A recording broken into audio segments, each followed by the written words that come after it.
Koltuk. Couch.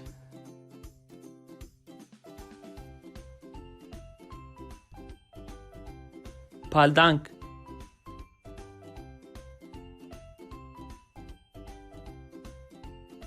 Masa. Table.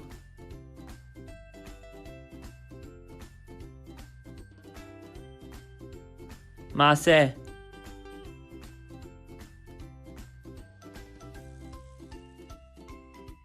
Sandalye. Chair.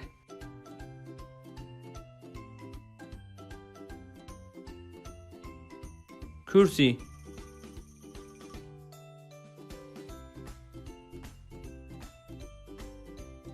Yatak. Bed.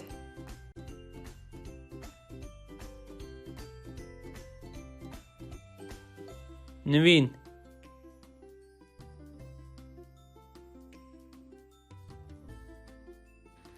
Dolap. Closet.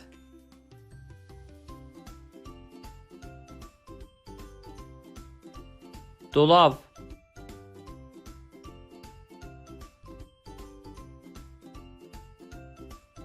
Duvar saati.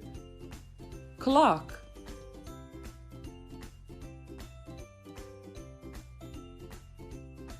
Bandemcimir.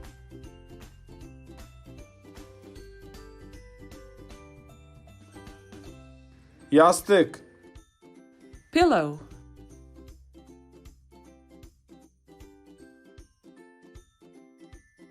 Balif.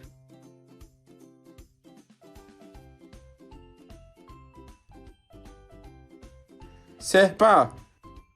Coffee table.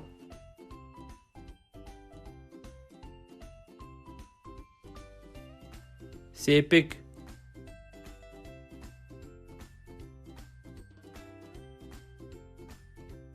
Vazo. Vase.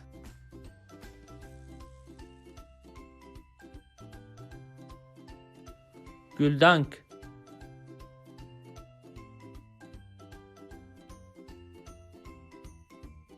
Ayakkabılık. Shoe cabinet.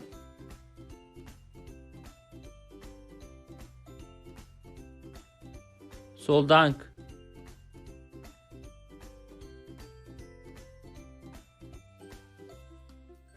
Askılık.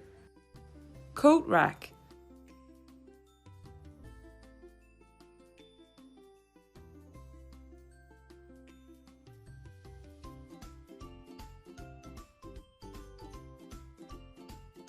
Halı.